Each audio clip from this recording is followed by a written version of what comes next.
Merci de votre fidélité à FAN Auvergne et à ce programme Parcours de vie qui nous entraîne aujourd'hui dans un lieu un peu particulier.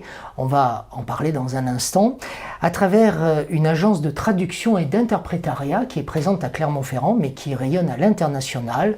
C'est logique quelque part pour une agence de traduction et d'interprétariat.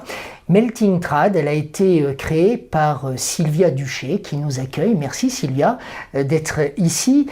Tu as choisi, on se connaît alors on va continuer à se vous voyez et je dois dire tout de suite à nos internautes que tu as un petit souci de voix. Alors pour quelqu'un qui passe son temps à parler, c'est un petit peu paradoxal, mais on va le gérer ça aussi. Petite extinction de voix, ce lieu tu le connais et quand nous avons décidé de faire cette émission, tu m'as dit on l'a fait, d'accord, mais dans un lieu particulier où il n'y aura pas beaucoup de place pour les caméras. Parle-nous de ce lieu. Eh bien, logiquement, j'ai voulu en fait choisir une cabine de traduction. Parce qu'une cabine de traduction, c'est tout à fait représentatif de mon métier. Et puis, je voulais surtout avoir l'occasion de revenir dans un lieu où j'ai déjà eu l'occasion, en tant qu'interprète, d'intervenir. Dans ce lieu, il y a peu de choses en fait. Il y a des micros, alors on les a exposés, mais ils ne nous servent pas, nous, à l'émission. Il y a cette espèce de console, pupitre. Un pupitre, Comment ça fonctionne, ça? Donc c'est un pupitre qui est activé par le ou les traducteurs à tour de rôle, toutes les 20 à 30 minutes, et qui permet en fait de prendre la parole pour que le son et la traduction soient renvoyés dans des casques dans l'amphithéâtre. La traduction, c'est un métier. Il ne s'agit pas uniquement de faire un copier-coller des mots d'une langue à une autre. Il y a à un moment donné une dimension aussi culturelle, une dimension psychologique. Comment on s'imprègne précisément de la pensée étrangère que l'on va devoir à un moment donné traduire, même si elle n'existe pas? Déjà, le fait de traduire vers sa langue maternelle, c'est important, parce qu'on connaît les nuances culturelles, on connaît le pays, les enjeux politiques, religieux et autres, et le fait d'avoir affaire à quelqu'un qui va comprendre un texte français et le traduire dans sa langue maternelle va permettre une restitution parfaite.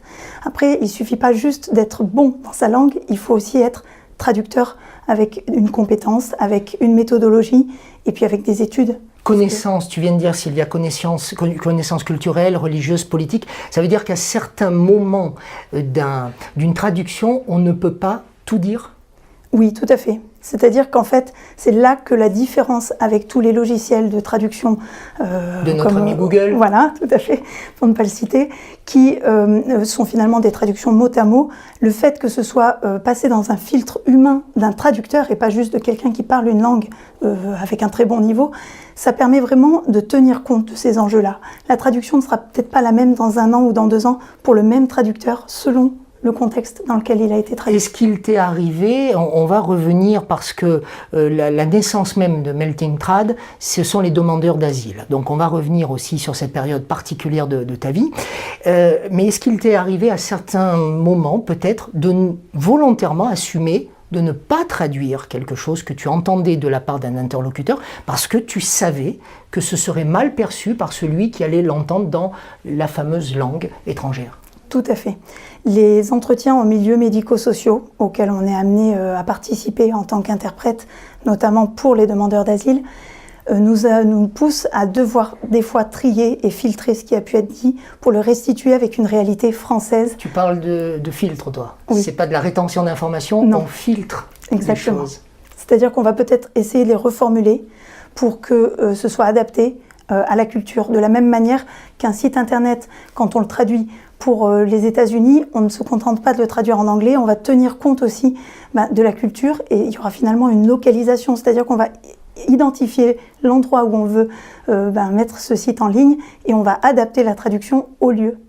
Repose ta voix quelques instants, le temps pour moi, Sylvia, de dire que tu es née d'un père portugais, d'une mère d'origine italienne, que tu as baigné depuis ton plus tendre âge, plus tendre enfance, dans l'univers des langues polyglottes très jeune, 3 langues couramment parlées, tu es diplômée des langues étrangères appliquées. C'est quoi pour toi le plaisir de parler plusieurs langues ? Déjà, c'est une richesse, je ne sais même pas comment le décrire. Quand je vais dans un pays à l'étranger et que je peux m'exprimer et me faire comprendre où que je sois, c'est un vrai plaisir. Et ce côté jeu avec les mots, finalement, j'apprécie. On a l'impression de jongler, on a l'impression de pouvoir se faire comprendre et de pouvoir comprendre toutes les personnes dans leur réalité, dans leur quotidien. C'est tellement enrichissant. Tes parents, ils te parlaient en quelle langue? Mes parents me parlaient en français. En français, alors qu'il y en avait un portugais et l'autre italien. Oui, mais quand on allait à l'étranger, quand on allait dans les pays étrangers, on faisait en sorte de parler la langue du pays. On va revenir sur une notion qui est inscrite juste derrière moi, parce qu'on ne l'a pas dit, mais cette cabine, elle se trouve à la Chambre de commerce et d'industrie. La CCI, il faut aussi qu'on les salue et qu'on les remercie de nous accueillir ici. Juste derrière moi, il y a un panneau de la CCI où il y a une notion d'entrepreneuriat. Tu peux la lire ? Faire avancer toutes les envies d'entreprendre. Pourquoi à un moment donné as-tu eu cette envie, toi, de te lancer, d'entreprendre ? Eh bien, déjà, je tiens à remercier, avant de répondre à ta question, la CCI, et c'est aussi pour ça que je voulais être là. Non seulement parce que c'est ici que j'ai eu ma première expérience d'interprétariat simultané, mais aussi parce que la CCI, au moment de la décision de la création d'entreprise, a été un pilier pour moi.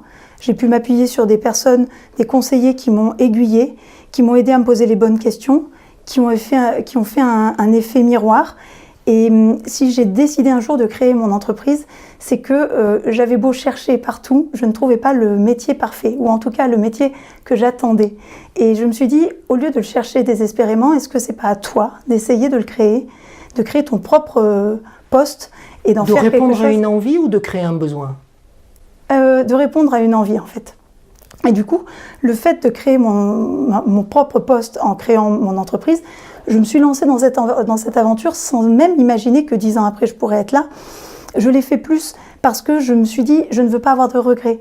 Plus tard, j'aurais très bien pu accepter un poste en Italie ou dans un autre pays. J'ai préféré rester ici, dans une région qui me tient à cœur, où je suis née, parce que je sais aussi qu'il y a une grande ouverture à l'international, et essayer de valoriser mes compétences linguistiques en restant ici, dans du local, dans du tissu économique que je connais, et pour essayer de le promouvoir à ma façon aussi. 10 ans après, Melting Trad, ce sont 250 traducteurs partout en France qui travaillent sous le label Melting Trad, 50 langues au total. C'est ça. On a des langues, alors on a bien sûr l'arabe, le tamoul qui est parlé en Inde, le farsi, tout à fait, qui est parlé en Iran. Oui. On m'a fait des fiches. Le lingala. Le lingala. Lingala, qui est parlé en Centrafrique, en République démocratique de Centrafrique, en Diankanté, qui est parlé au Sénégal, en Gambie et au Mali.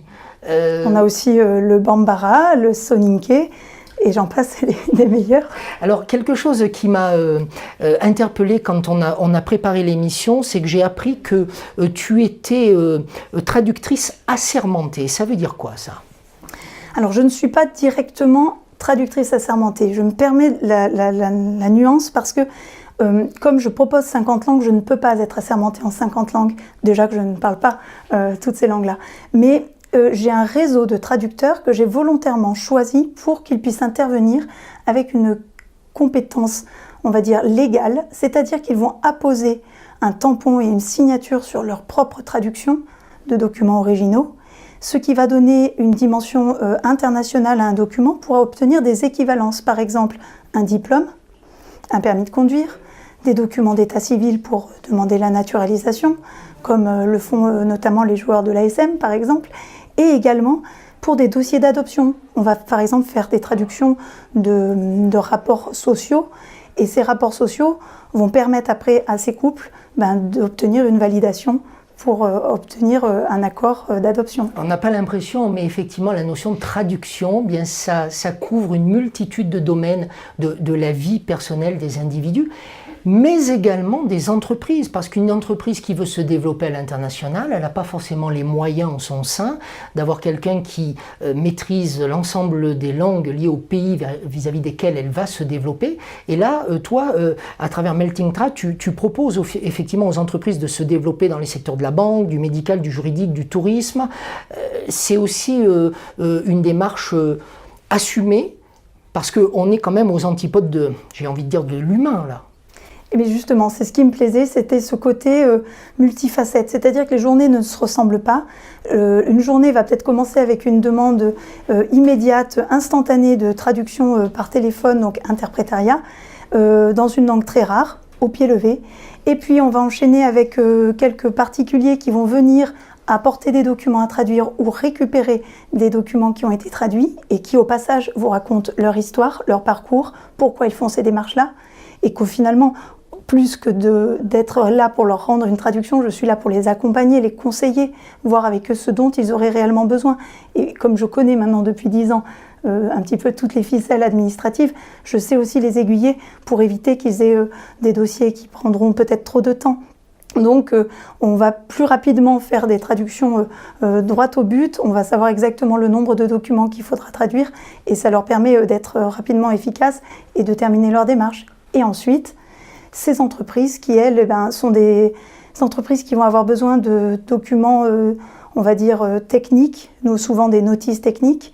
Ça va être aussi peut-être des mises à jour de leur site internet, et également des présentations PowerPoint, et ensuite l'organisation de séminaires ou de conférences dans lesquelles nous sommes, on va dire, partie intégrante, puisqu'ils vont nous solliciter pour réellement faire un travail d'équipe pour satisfaire un client et surtout être capable de restituer un message pour accueillir leur délégation de sous-traitants ou de clients. Sylvia, tout a commencé il y a 10 ans avec des demandeurs d'asile, on l'a dit tout à l'heure. Donc la notion de migrant, de migration, c'est quelque chose que tu as appréhendé à un moment donné à travers ce métier, cette traduction, mais qui est peut-être plus qu'un métier à ce moment-là. C'est aussi une manière que tu as d'aider la personne à arriver, faute de s'intégrer, en tout cas à arriver quelque part à un moment donné. Absolument. Le fait d'être au contact de ce type de public-là me tient énormément à cœur. Depuis 10 ans, c'est vraiment pas, en toute honnêteté, ce qui me fait vivre. Mais ça me tient tellement à cœur que je mets un point d'honneur à continuer à répondre à ces demandes-là. Tous les particuliers et surtout les demandeurs d'asile sont là à un moment donné où ils viennent pour avoir de l'aide. Alors, je ne prétends pas pouvoir tous les loger ou les aider à être intégrés, mais en tout cas, le fait de les accueillir, ne serait-ce que déjà par un sourire, qu'il soit téléphonique ou en physique, de pouvoir les renseigner, de pouvoir adapter ma langue à la leur pour qu'ils comprennent ce que je suis en train de leur dire. Et puis, de pouvoir mettre à leur disposition les moyens d'être compris, entendus et de pouvoir s'exprimer auprès d'assistantes sociales et ainsi de suite, ça me permet réellement de me sentir le soir quand je rentre chez moi contente parce que j'ai On sent que tu as de l'émotion là au moment où tu le dis. Complètement, j'ai l'impression au quotidien d'accomplir quelque chose, je me sens utile. Récemment, depuis novembre dernier, on a une seconde vague énorme de demandeurs d'asile. Cette vague de migrants, tout comme en novembre 2015, c'est une vague qui nous noie un petit peu parce qu'on se retrouve à faire le travail de 6 mois en 1 mois. Mais c'est tellement d'effervescence, c'est tellement de rebondissements, c'est tellement de réactivité, ça me demande tellement d'adaptation que finalement ça me plaît parce que les journées ne se ressemblent vraiment pas. Je vais avoir des rebondissements à longueur de journée. Est-ce que tu as le sentiment que ces réalités de migration aujourd'hui que l'on connaît dans le monde entier, en tout cas en Europe, peuvent aussi permettre aux plus jeunes de travailler différemment les langues étrangères et donc l'apprentissage des langues étrangères? Parce que je suis plus âgé que toi, mais moi quand j'étais sur les bancs d'école, et peut-être que toi aussi tu l'as vécu ainsi, on nous disait vous apprendrez à parler des langues étrangères pour réussir socialement dans la vie. Mais aujourd'hui, c'est une autre forme de réussite qui nous attend à travers les langues étrangères. C'est une ouverture à la diversité, c'est une ouverture à la tolérance, c'est être capable de comprendre d'autres cultures, d'autres habitudes, d'autres pays, et le fait de s'enrichir des perceptions des autres, enfin moi au quotidien, je n'en reviens pas, je découvre, je voyage. En fait, les gens me disent, mais Sylvia, tu es polyglotte, tu avais la possibilité de vivre en Italie, travailler en Italie, tu avais plusieurs opportunités, tu ne les as pas saisies. Pourquoi ? Parce qu'en fait, depuis mes 23 mètres carrés, derrière la préfecture, je voyage tout autant, si ce n'est plus. Et finalement, le retour de ces gens, quand ils viennent avec un petit gâteau typique de leur région, pour me remercier d'avoir fait une démarche qui pour moi était juste normale, c'est mon métier, mais je le faisais effectivement de bon cœur et avec toujours cette envie de le faire bien.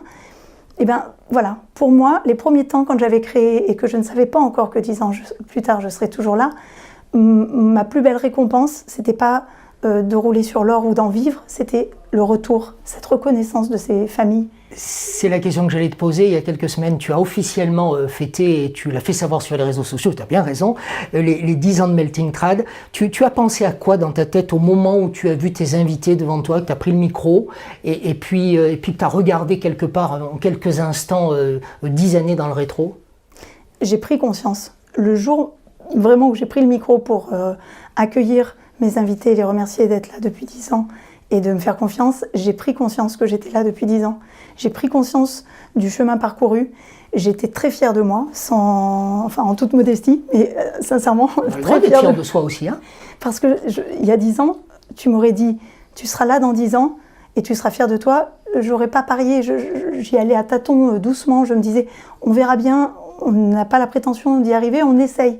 Et 10 ans plus tard, non seulement j'ai réussi, mais je suis toujours là. J'ai réussi à concilier ma vie personnelle et professionnelle. Je suis maman de 2 petites filles. J'arrive à trouver un équilibre. Je me sens utile au quotidien pour mes clients. Mes clients professionnels sont vraiment ravis de nos partenariats, de mon écoute, de cette capacité de me plier en 4 pour eux, quoi, parce que je suis passionnée par mon métier et je crois que c'est ce qui fait la différence quand quelqu'un m'appelle. Quelqu'un me dit, des fois les gens me disent, c'est à vous qu'on a donné ce dossier, juste pour votre accueil téléphonique, votre sourire et le fait que vous nous ayez renseigné spontanément, sans rien attendre en retour. Sylvia, cette émission est diffusée sur un site qui s'appelle Fan Auvergne, tu le sais, tu le connais, tu le regardes, je le sais. Tu m'as fait allusion souvent à certaines émissions. Être fan de l'Auvergne, ça passe par quoi selon toi? Est-ce que tu l'es, toi, fan d'Auvergne? Moi, je suis fan d'Auvergne déjà parce que je suis originaire d'Auvergne, donc de Clermont-Ferrand. Donc le simple fait d'avoir créé mon entreprise ici pour être partie intégrante des personnes qui développent le tissu économique régional, c'était une façon de montrer à quel point j'étais attachée au local. Mais le comble, c'est que je fais du local à dimension internationale, parce qu'en fait, toutes ces structures et autres entreprises qui nous sollicitent pour développer leurs services ou leurs produits à l'international s'appuient sur une structure comme Melting Trad, qui est à taille humaine déjà, et qui en plus est inscrite dans le local, qui est de proximité. Donc je fais partie d'Auvergne Nouveau Monde. J'ai été amenée à mettre un partenariat en place pendant plusieurs années avec le Crédit Mutuel Massif Central, qui est une région vraiment du Massif Central. Et donc actuellement, depuis peu, je suis devenue, Melting Trad est devenue mécène de la Comédie de Clermont. Je suis vraiment attachée à cet ancrage local.